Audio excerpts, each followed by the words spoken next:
So here's a video that I wanted to make sure that you are aware of. So some instructional pieces that I wanted to make sure that you're aware of regarding critical values. There's some common ones. 99%, which we saw in the last video, is very common. And remember, that corresponded to a Z alpha over 2 value of 2.575. The 95% is also very common, and we haven't seen what its Z alpha over 2 is.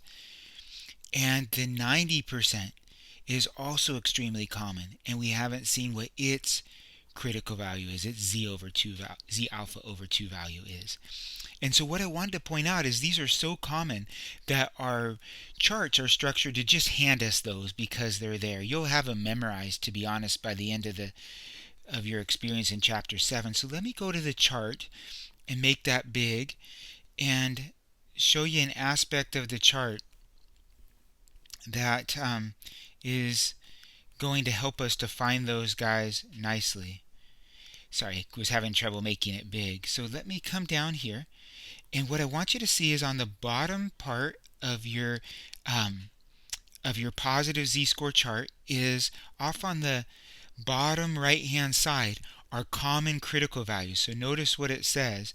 It says that here's your confidence level. Here's your confidence level and the associated critical value. So if you remember, in both of our last two videos, we had a 99% confidence interval.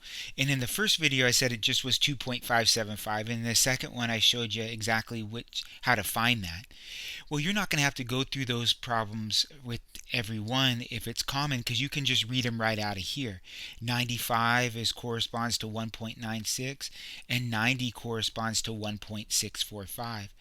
And so you can just take those and put them in. You don't have to go through the chart. Now remember, 98% is something that we did, and we didn't see it on this chart. So I have to at least understand what's happening, because if they pick a non-common one, which I typically will on the exam, you'll have to know to split those up and how to look that up to say, okay, I need to look up 0.99 and see it associated with 2.33.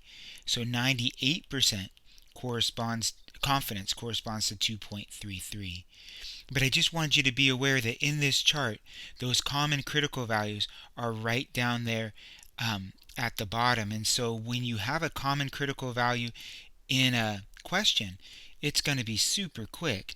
You're just going to look to the bottom of that and see the 1.96 if it's a 95, or the 1.645 if it's a 90%.